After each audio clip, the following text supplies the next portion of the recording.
هلو جايز، ويلكم باك تو ماي شانل. النهارده الفيديو مختلف شويه عن اللي بنقدمه في العادي في القناه. انا مش اول مره اعمل النوع ده من المحتوى، ولكن هو نادر. انتوا دايما بتطلبوه مني، ولكن هو نادر جدا على الشانل. النهارده هتكلم معاكم في الحاجات اللي انا ما اتعلمتهاش ببلاش، ما اتعلمتهاش غير لما خدت على دماغي من الاخر.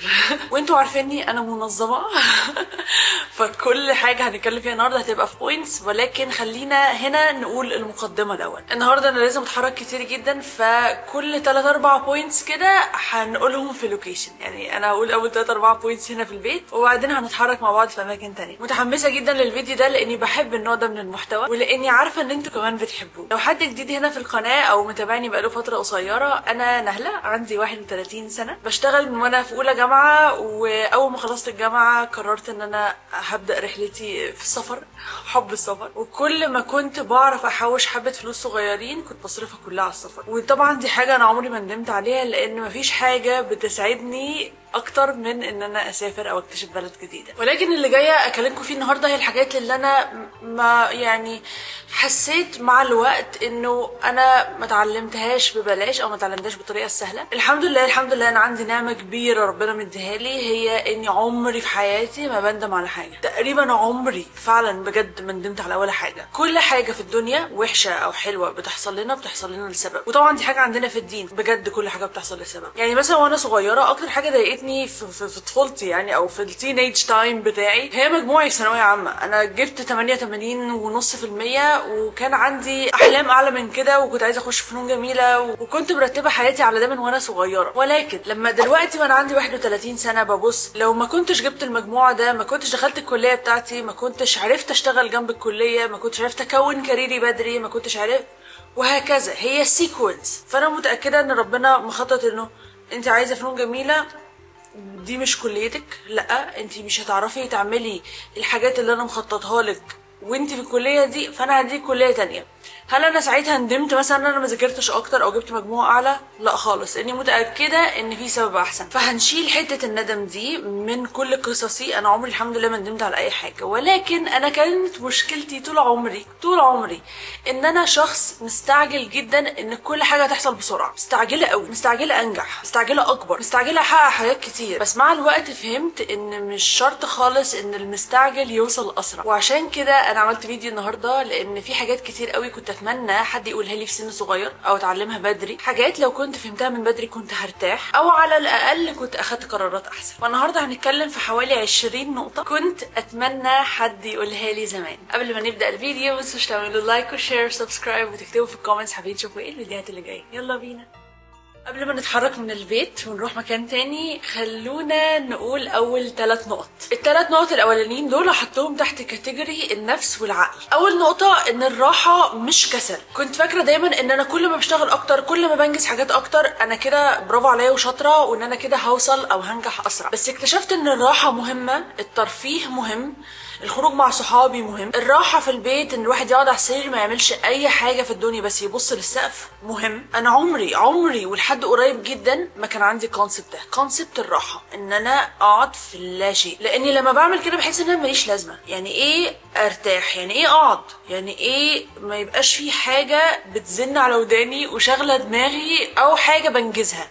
يا ده ما ينفعش ابدا اقعد مرتاح، وده غلط جدا. لازم الواحد يرتاح، لازم واحد ياخد بريك عشان يعرف يكمل. وافتكروا ان في فرق ما بين مرتاحه ومستسلمه. فالحقيقه ان الراحه مش رفاهيه، لازم ترتاح عشان تعرف تكمل. فدي كده اول بوينت. تاني بوينت بقى هي ان الوحده مش معناها انك وحيد. زمان لو كنت سالتوني ايه اكتر حاجه بتخافي منها في الدنيا، كنت هقول لكم ان انا اموت لوحدي، او فكره الوحده عامه ان انا ابقى لوحدي. وبعدين لو فكرت في الموضوع انه ايه المشكله ان الواحد يبقى لوحده؟ هو اكشلي في مشكله ان الواحد ما يعرفش يبقى لوحده. انا زمان كنت بفتكر ان انا مادام لوحدي يبقى في حاجه غلط، مادام ما فيش حواليا ناس يبقى في حاجه غلط. بس لما قربت مع نفسي وعشت مع نفسي وسافرت مع نفسي، فهمت ان الكلام ده غلط تماما. انت لازم تعرف تتاقلم على نفسك وتصاحبها قبل ما اي حد تاني يعرف يصاحبها. اكشلي مفيش حد هيصاحبك ولا حد هيحبك قبل ما انت تصاحب وتحب نفسك. وده بجد مش كلام انشا، يعني هو لازم يبدا بعلاقتك بيك، عشان مفيش حد هينترتين هيانترتين يو او هيحب يبقى معاك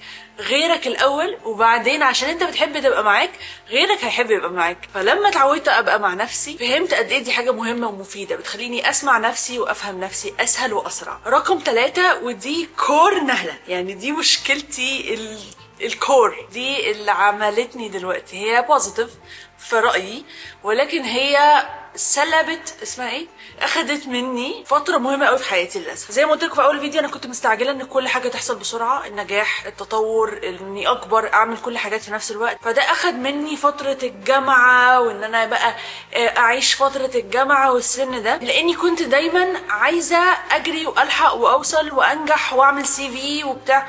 طب ما تنجوي السن اللي انت فيه، ليه مستعجله قوي كده؟ ودي دفنتلي من اول النقط اللي انا هرجع اقولها لنفسي وانا صغيره، انه بالراحه. فادتني في شغلي بصراحه، فادتني في حياتي العمليه، وفادتني في بناء عقلي بصراحه 100%. ودايما اللي بيشوفني وسط صحابي من امهات صحابي، او حد بيشوفني مثلا انتوا مثلا على يوتيوب او اي حاجه، بيقعدوا يقولوا لي انت ناضجه عن سنك، انت بتفكري بطريقه حلوه، انت شاطره، انت ناجحه، انت عارفه تطوري نفسك بسرعه. وده عشان انا بدات بدري، فكل دي حاجات ايجابيه. ولكن سنين الجامعه والتنطيط واللا شيء، ان انا ما عنديش مسؤوليه وكل الحاجات دي اتخذت مني، انا اخدتها من نفسي عشان ابقى كده. فلو رجع بيا الزمن اختار ايه فيهم؟ لا طبعا هختار ان انا انجوي واستمتع بالفتره بتاعه سن الجامعه، لاني وقتها بجد لا مجنونه، يعني واحده مجنونه بشتغل كذا شغلانه وبروح الجامعه وبمثل في المسرح.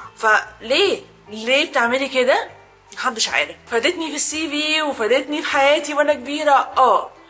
هل ده حاجه يعني غيري ما قدرش مثلا ان هو في سني انا دلوقتي يوصل لها؟ بيوصل لها عادي، وما بدأوش من جامعه ولا حاجه. هي بس كانت فارقه في اول ما اتخرجت الناس كانت كلها بتشتغل انتري ليفل، انا اوريدي كنت خلاص سينيور وانا لسه متخرجه من الجامعه. فهي دي بس اللي كانت فارقه، لكن لما بنكبر كله بيبقى واحد في النهايه. فاللي حابه اقوله في النقطه دي ان الحياة مش سباق، مش لازم كل حاجة تحصل بدري ودلوقتي، كل حاجة ليها توقيتها. ولو هنلخص النقطة دي في بوينت، فاللي بيبدأ بدري مش شرط خالص يوصل أسرع. أنا كده خلصت أول 3 بوينتس، تعالوا نروح مكان تاني نقول ال3 4 بوينتس اللي جايين.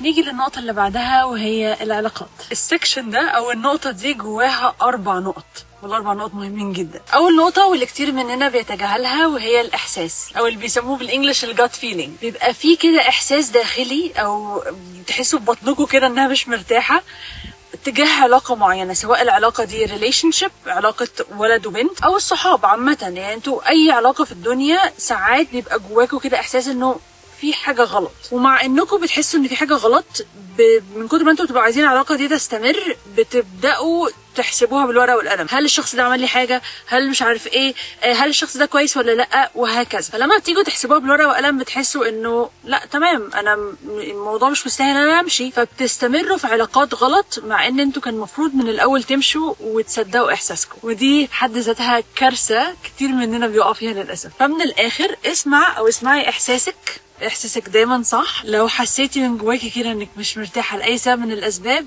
امشي. ولو لقيتوا ريد فلاجز في اي علاقه او اشارات حمراء كده بتنور في وشكم انه امشي امشي امشي، ومن جواكم بتحسوا انه في حاجه غلط وكل حاجه على الورق مظبوطه، ده مش معناه خالص الاستمرار. وده ياخدنا للنقطه اللي بعدها وهي ان العلاقات اللي شكلها حلو من بره مش دايما صح. بليز يا جماعه، لما تلاقوا 2 صحاب 10 سنين مثلا، ما تقعدوش تقولوا انا ليه ما عنديش صحاب بالمنظر ده، انا ليه مش عارفه احافظ على العلاقات. محدش عارف الاتنين دول ما بينهم ايه. نفس الكلام لو 2 متجوزين، سبيشالي الناس اللي على السوشيال ميديا اللي شكلهم دايما مبسوط، شارين حاجات جديده على طول، بيعاملوا بعض حلو جدا، بيدلعها وبيخرجها وهي بتدلعه وبتطبخ له وبتعمل له. مش شرط خالص في حياتهم الشخصيه يبقوا 2 سعداء. ده لو انتوا هتشوفوا علاقه مش تبعكم وهتقارنوا بيها. لكن لو انتوا بقى في علاقه شكلها من بره حلو، يعني مثلا ناس بتحسدك على جوزك الفظيع، كل ما حد يشوفهم الله انتوا كيوت قوي، لاقين على بعض قوي، ده مش معناه انك تستمري. انتوا الاثنين زي الاخوات من زمان، انتوا كده مع بعض من day one، مش لازم تستمر. مش معنى ان العلاقة من بره شكلها حلو ده معناه ان دي جرين فلاج ان انتوا تكملوا، مش شرط خالص. النقطة اللي بعدها مهمة جدا، وهي ان مش كل الناس تستاهل المجهود. للأسف ساعات الواحد بينفست في علاقة سنين 5 سنين 7 سنين 10 سنين، ساعات اكتر من كده كمان 20 سنة، وعلشان بيصعب عليكم الوقت اللي فات او بيصعب عليكم انه دي عشرة عمر، ده زمن، فانا هعدي واسامح وافوت واعمل فيها مش واخدة بالي.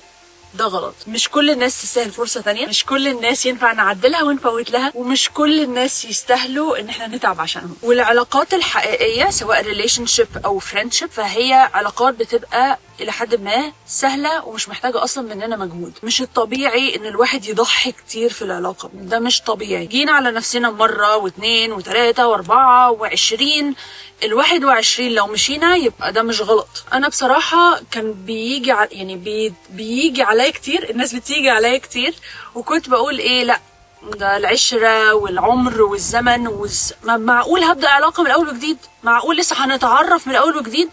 عادي، ما نتعرف ونكون صحاب ونكون علاقات ونعمل كل حاجة من الصفر، ولكن ولا انكوش تفضلوا في علاقة سامة ابدا. والنقطة الاخيرة في العلاقات، ودي نقطة مهمة جدا، ان مفيش حد ومفيش علاقة في الدنيا اهم من الاهل والعيلة. للاسف دي حاجة مش بندركها قوي في السن بتاع الجامعة والاوائل العشرينات. لما بنبقى في السن الصغير تقريبا بنبقى واخدين العلاقة مع العيلة بشكل حق مكتسب، يعني اللي هو هم موجودين طول الوقت، او هم بيحبوني طول الوقت، او انا مهما عملت هم يتقبلوني، او مش لازم اقضي معاهم وقت كبير، ما هم كده كده موجودين. والحقيقة انه هم مش كده كده موجودين، هم مش كده كده حق مكتسب. هم العلاقة دي منفعش ناخدها for granted، ومفيش حد ينفع يبقى له أولوية عن العيلة. العيلة رقم 1، سواء أسرتك اللي كونتيها جوزك وعيالك، أو عيلتك اللي هي باباكي ومامتك واخواتك. العيلة بتيجي الأول، وبعدين أي حاجة تانية في الدنيا، الشغل بقى، الصحاب، الهوايات، أي حاجة في الدنيا بتيجي بعد العيلة. ودي علاقة للأسف مش هتحسوا بأهميتها غير متأخر، ويا رب يا رب المتأخر ده ما يكونش بعد فوات الأوان. ودي النقطة اللي ليها علاقة بالعيلة والعلاقات. تعالوا نروح للنقطة اللي بعدها. ال4 نقط اللي جايين ليهم علاقة بالشغل، ما لقيتش مكان أصور فيه أنسب من الشغل. اول بوينت، ودي بوينت مهمه جدا ما ادركتهاش غير لما كبرت، وهي لو ما عندكيش خطه تحويش او ما عندكش خطه تحويش فلوسك هتطير. طول عمري بقبض فلوس وبصرف وما بفكرش، يعني عمري ما حطيت جولز، عمري ما قلت انا نفسي في الحاجه دي فانا هحوش لها 7-8 شهور الجايين. وما كانش في وقتها الوعي المالي بتاع دلوقتي. يعني دلوقتي تقدروا تدخلوا على اليوتيوب تشوفوا ازاي تعملوا انفستمنت، ان انتوا تستثمروا في حاجه، تقدروا ان انتوا تعرفوا ازاي تحوشوا، تقدروا ان انتوا يعني في وعي اكتر من زمان اللي جاي على قد الله رايح. وايا كان مرتبكم قد ايه او بتكسبوا كام في الشهر، مصادر دخل مختلفه، عندكم باسيف انكم يعني فلوس بتجيلكم من غير تعب، سواء بقى ايجار شقه، عملتوا كورس مثلا وحطيتوه اونلاين فهو بيجيب فلوس مع نفسه، انتوا ما تعبتوش غير مره واحده في الاول وهو بقى بعد كده بيجيب فلوس لوحده. اي باسيف انكم يعني انكم شغال من غير مجهود منكم. فايا كان انتوا بتقبضوا كتير بتقبضوا قليل، تقدروا في الحالتين تحوشوا، في الحالتين تقدروا تعملوا فاينانشال مانجمنت. مش معناه انتوا بتقبضوا قليل فده معناه ان انتوا مش هتعرفوا تحوشوا، ومش معنى ان انتوا بتقبضوا كتير معناه ان انتوا تقدروا تحوشوا. في ناس تقبض كتير جدا وبتاند اب مش محوشه حاجه، في ناس تقبض قليل جدا وتعرف كويس قوي ازاي تحوش. وانا مش مع قوي التحويش السيفنج، انا مع اكتر الانفستمنت. هل انا بعمله؟ ما بعملوش للاسف، ومش متعلماه ومحتاجه اعمل ده. ولكن في الحالتين سواء تحويش او انفستمنت، في الحالتين ما ينفعش الفلوس تطير كده وخلاص. وخلوا بالكم ان احنا بجد surrounded او محاطين بكميه ضغط مادي مش عادي. يعني عايزين تلبسوا اجدد لبس وترندنج ومش عارف ايه، تفتحوا السوشيال ميديا تلاقوا كميه اعلانات، اشتري اشتري اشتري اشتري اشتري، تمشوا في الشارع تلاقوا اعلانات، اشتري اشتري اشتري اشترك اشترك اشترك. يعني برضو اشتراكات دي حاجه جديده. كل البلاتفورمز اللي بنتفرج عليها مسلسلات وافلام، كل مسلسل ليه بلاتفورم محتاج الواحد يشترك فيه، وهكذا. فشراء واشتراكات وحاجات بنضيع فيها فلوسنا ملهاش اي لازمه. فلازم الواحد يبقى عنده وعي كويس جدا هو بيصرف فلوسه في ايه، ودي اول نقطه. تاني حاجه ودي انصحكم بيها جدا، انا نصحت نفسي بيها زمان وعملت بيها ونفعتني قوي في حياتي بصراحه، وهي ان اي شغلانه احسن من مفيش. حتى لو شغل بسيط، حتى لو شغل بعيد عن مجالكم، حتى لو شغل مش بتحبوه قوي، اي مجال هتدخلوه هتتعلموا حاجه جديده، سواء في الشغلانه نفسها او في العلاقات. اي انترفيو هتخشوه حتى لو ملوش علاقه بمجالكم فده تمرين ليكوا على الانترفيوهات عامه. مش معنى ان انترفيو في شركه صغيره او في شركه مثلا مش ليها علاقه بمجالكم فده ضياع وقت، لا عادي، ادخلوا وجربوا وتعرفوا على ناس وابنوا علاقات ووسعوا النتورك بتاعتكم. دايره المعارف بتاعتكم دي في حد ذاتها حاجه مهمه جدا. مجالكم مش مجالكم، صعبه سهله، حابين المجال ولا لا، بغض النظر كل حاجة بتصب في حياتكم. بعدين العلاقات الكتير مفيدة، ودي حاجة بجد هتفرق معاكم لما تكبروا. وهو مش بس بيفرق معاك في حياتك، لا بيفرق معاك كمان في ثقتك في نفسك. انت لو اوريدي متعود ازاي تعمل برزنتيشن مثلا، متعود ازاي تخش تتعرف على ناس كتير قاعدة، متعود تخش انترفيوهات، كل ده هيصب في ثقتك في نفسك. وده ياخدنا لحاجتين. لو انت حسيت ان انا مش عايزة عمري كله يضيع في المجال ده، سويتش بسرعة. الحاجة التانية انه لو حسيت ان انت في الشغلانة دي ما بتكبرش او انا عايزة اغير مجالي، سويتش بسرعة، ما تستناش. بجد الانتظار ده اسبوع بيجر اسبوع، شهر بيجر شهر، وسنة بتجر سنة، بتلاقوا نفسكم وصلتوا 30 و40 وانتوا في مجال انتوا اصلا مش طايقينه، وعارفين ان انتوا مش طايقينه من وانتوا عندكم 22 23 سنة. فحلو ان انتوا تجربوا مجالات مختلفة، حلو ان انتوا تتنططوا ما بين شركة وشركة، حلو ان انتوا تتعلموا experiences ملهاش علاقة ببعض. ولكن اللي مش حلو ان انتوا تفضلوا في نفس الحتة فترة طويلة وتضيعوا فيها وقت، فاهمني؟ ويستحسن القرار اللي انتوا هتاخدوه في الكارير شيفت او ان انتوا تنقلوا من كارير لكارير يبقى ماكسيمم اوائل الثلاثينات. يعني بلاش تعدوا ال35 وانتوا لسه مش عارفين انتوا عايزين تشتغلوا ايه، ده بعيد قوي. وكل ما حد بيوصل ل 35 او بيعديها يبقى صعب قوي قوي ان هو ينقل مجال جديد. مش مستحيل بس صعب. والنقطة الأخيرة في قصة الشغل دي هي مهمة جدا جدا. يعني شغلك جزء من حياتك مش حياتك كلها. مهم جدا تعرفوا تفرقوا ما بين ان الواحد يبقى ديديكيتد لشغله ومخلص في عمله وان هو يدمر حياته الشخصية. في ناس كتير جدا في حياتي اعرفها للأسف من كتر ما هم بيشتغلوا مهتمين ان هم يكبروا في الشغل بتاعهم والكارير بتاعهم يكبر او البيزنس الخاص بتاعهم يكبر، بينسوا ان هم عايشين اصلا. طب انت ليه اصلا بتبني كارير؟ انت ليه بتعمل فلوس؟ انت ليه بتكبر في حاجة معينة؟ ما هو عشان حياتك تبقى احسن. ما بين حياتك دي اصلا زي بالظبط اللي حصل معايا ايام الجامعه. انا من كتر ما اتشغلت بان انا اكبر في السن ده ما عشتش السن ده، السن اللي هو من 18 ل 22، الفتره اللي هي في الجامعه دي انا ما عشتهاش للاسف. فتخيلوا بقى حد بيعمل كده بقيت حياته، خلاص انت دفنت نفسك في الشغل، بتصحى الصبح تفطر، بتنزل الشغل، ترجع هلكان، تتفرج على يوتيوب على حاجه في التلفزيون ساعه ولا ساعتين، بعدين تخش تنام عشان تصحى ثاني يوم تروح الشغل. فين حياتك؟ فين انت بتعمل ايه؟ بتعمل ايه لنفسك؟ بس كده الحياه كلها هتبقى من 9 to 5، ما فيش اي حاجه من 9 ل 5، ما فيش اي حاجه تانية ليك انت بتعملها. دي مش عيشه وهتندم جدا بعدين. وطبعا كل اللي انا بقوله ده خصوصا في السن الصغير. كده ابقى خلصت البارت اللي بتكلم فيه على الشغل من الشغل. تعالوا بقى نتكلم على الحياه نفسها. اللوكيشن اللي بعده للاسف الخلفيه هتبقى محروقه من الشمس، من كتر الشمس وهي قويه، وكمان الصوت مش هيبقى واضح لان الهواء قوي جدا. فانا هسجل صوتي هنا وهركبه على الفيديو مش هتحسوا بحاجه. اوكي، الحاجه اللي بعدها اللي هي بجد مهمه جدا، التعليم مش بس يا جماعه في الكليه. الفكره ان انتوا تاخدوا دروس من الحياه عامه، تركزوا في كل حاجه بتحصل لكم. اي موقف لازم تطلعوا منه مستفيدين، حتى لو مجروحين موجوعين متضايقين لازم تطلعوا مستفيدين حاجه من الموقف ده. لازم تتعلموا من الحياه بجد. ده شق تعليم من الحياه. الشق الثاني هو الكورسات والدبلومات والحاجات اللي هي اكاديميك اكتر. عمر ما في كليه في الدنيا هتديك كل حاجه، مش هتعلمك كل حاجه محتاج تعرفها في المجال بتاعك او في الحاجه اللي انت بتحبها عامه، مش شرط يبقى مجال دراسه يعني. ففكره ان انت تاخد كورس، دبلومه، شهاده اونلاين، حتى تتعلم من اليوتيوب ببلاش، كل ده مش اوبشن، هو لازم تعمل كده. اللي ما عندوش رفاهيه الوقت ياخد كورس اونلاين، اللي ما عندوش رفاهيه الفلوس يفتح يوتيوب ياخد كورس على اليوتيوب، اللي عنده الاثنين يروح مثلا يعمل دراسات عليا في جامعه ما، ياخد MBA، ياخد حاجه. لو عندكم الوقت والفلوس فلوس لده. فعلى حسب ظروفكم وامكانياتكم لازم تطوروا نفسكم في موضوع التعليم، وده هيفرق معاكم جدا لما تكبروا. واجن مش معنى ان انتوا اوريدي مثلا عديتوا 30 فده معناه ان خلاص القطر فاتكم. انا اعرف حد، يعني بابا حد اعرفه لحد النهارده لسه بياخد ماجستير ولسه بيعمل دبلومات ومش عارف ايه، وهو اصلا معدي ال70. مش هيستفاد اي حاجه لو عمل كده، هو اصلا اوريدي طلع معاش. لكن عمر التعليم الاكسترا ما بيبقى ملوش لازمه. النقطه اللي بعدها وانا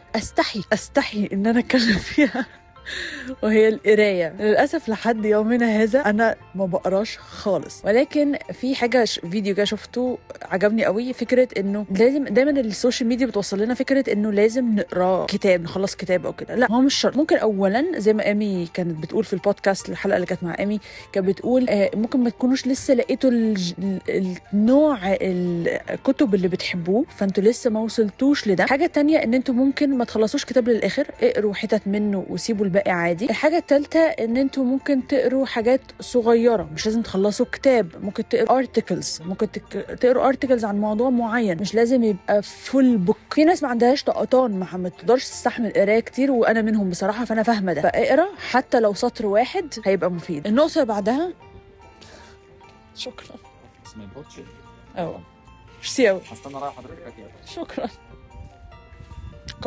كافيه ده اصلا كنت عايزه اجربه من زمان قوي، فقلت استغل الفرصه. اسمه نيود بيكري، وطلبت لاتيه. احنا كده خلصنا الكلام عن التعليم والحياه. ندخل بقى على نقطه مهمه جدا، وهي الوعي او الادراك بكل حاجه بتحصل حواليك. الحاجه اللي ما تحصلش هي ستر ليك، اعرفوا ده كويس جدا. ربنا بيسترك بيحميك من حاجه انت كنت عامل حسابك عليها او بتطمح ليها طول عمرك، وهي بجد انت لو كنت اتحطيت في الموقف ده كان يا اما مثلا شكلك هيبقى وحش قوي، اللي حواليك مش عارف هيحصل فيهم ايه، انت شخصيا كنت هيحصل لك داون جريد فظيع. عامل حسابك مثلا انت هتشتري موبايل، هتاخد شقه تمليك بدل شقه ايجار، هتعمل اي حاجه في الدنيا، فده ما تمش مثلا. ده ستر ليك ربنا حطه في طريقك علشان يحميك. واياك ثم اياك ثم اياك في نفس النقطه تقارن نفسك بحد. مش معنى ان غيرك وصل، مش معنى ان غيرك عاز حاجه وحصلت له يبقى ده معناه ان انت عندك مشكله او ان انت متاخر. مفيش حاجه اسمها كده. النقطه اللي بعدها، ودي نقطه مهمه جدا، ان كلمه لا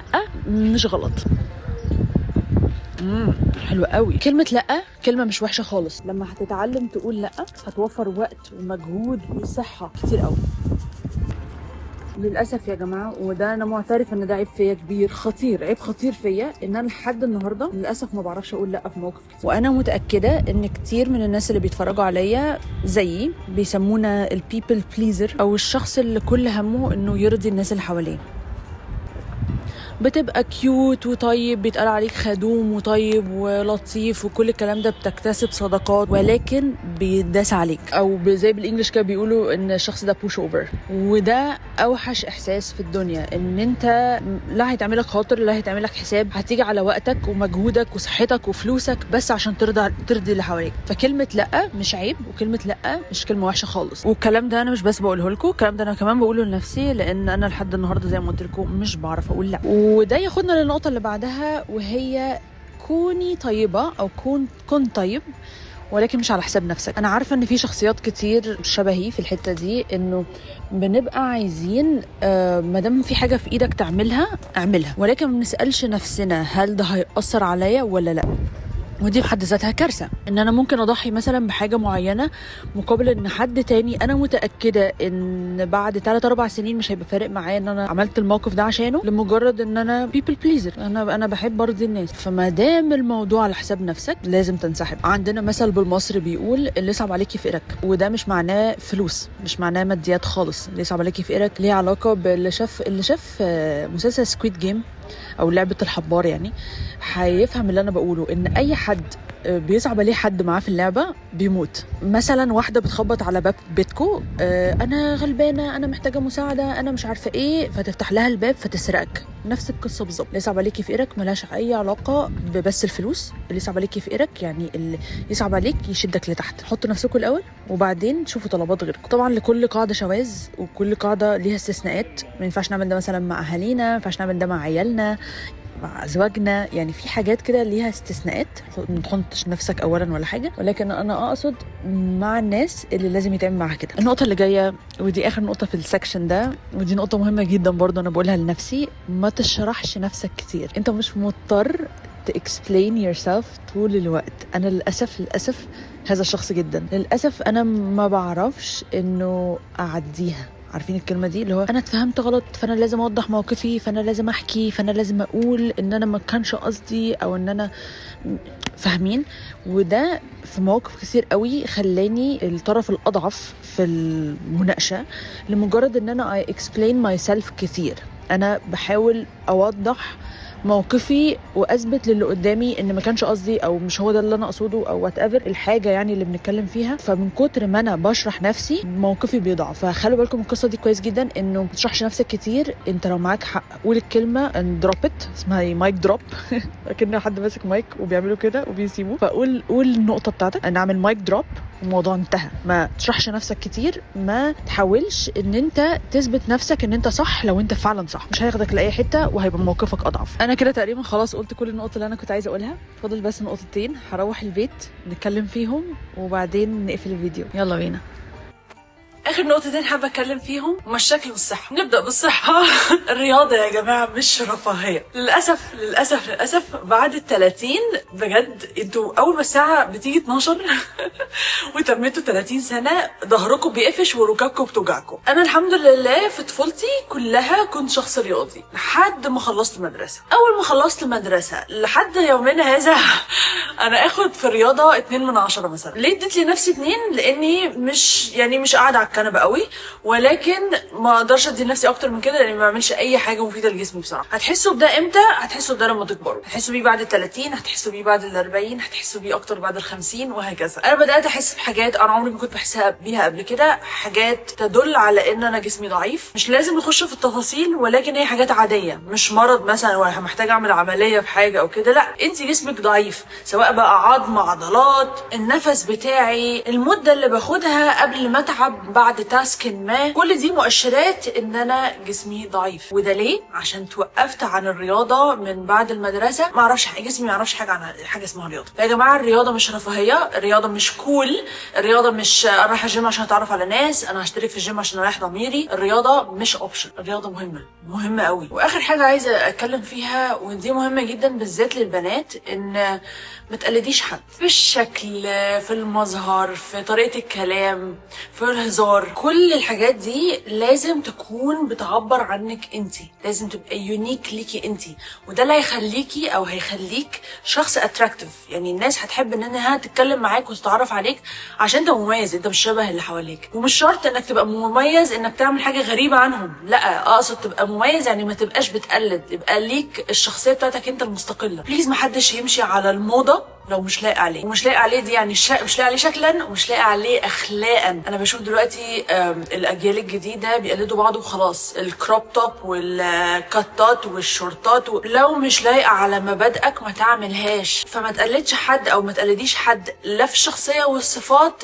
ولا في الشكل. بس كده، هي دي الحاجات اللي كنت اتمنى اني اكون عارفاها من وانا صغيره. لو كنت في اوائل العشرينات او حتى يمكن قبل كده كمان وعارفه كل البوينتس دي، او انا اللي نجدني بس من الموضوع حته الندم، انه مش بلطش، يعني مش اللي هو عشان ده ما حصلش فانا هختار طريق تاني، مش عارف، لا، كنت 100% مؤمنه و100% شايفه ان كل حاجه بتحصل لسبب، things fall into place. يعني تحسوا ان هي بازل او تحسوا ان هي حاجه فيها اخرام بينزل فاكرين اللعبه بتاعت زمان اللي هي النجمه بتخش في الخرم اللي على شكل النجمه والدوريه تخش على شكل الدوريه؟ نفس الفكره بالظبط. تحسوا ان كل حاجه بتفت في مكانها الصح في الوقت الصح. وعملت الفيديو بتاع النهارده عشان مش لازم كلنا نتعلم بالطريقه الصعبه، وممكن ناخد بالنا من بدري. وانا متاكده وواثقه ان في ناس يا اما بتتفرج عليا عندهم اولاد في السن ده فيقولوا لهم الكلام ده، يا اما هم اصلا صغيرين وبيبصوا لي على اني يعني ياخدوا مني نصيحه. والكيس الثالثه بقى اصلا واللي وارده جدا ان انتوا تبقوا قدي وحابين تسمعوا الكلام ده، حتى لو انتوا عارفينه او مش عارفينه انتوا محتاجين تسمعوا الكلام ده. ساعات الواحد بيبقى عارف الحاجه بس محتاج يسمعها، محتاجه ترن في ودنه كده. فطبعا كلنا بنتعلم من بعض، وانا موجوده لو حابين النوع ده من المحتوى ممكن نعمله اكتر ان شاء الله في المستقبل. وعايزاكم تكتبوا لي في الكومنتس ايه الحاجات اللي انتوا كمان كنتوا تتمنوا تبقوا عارفينها وانتوا في العشرينات او في الفتره اللي هي دي، سواء حاجات اتعلمتوها وانتوا كبار او عملتوها وانتوا صغيرين وبترجعوا تبصوا تحسوا يا ريتني ما عملت كده. وشكرا ان انتوا اتفرجتوا على الفيديو. لو عجبكم الفيديو اعملوا لايك وشير وسبسكرايب، واكتبوا في الكومنتس حابين تشوفوا ايه الفيديوهات اللي جايه. باي باي.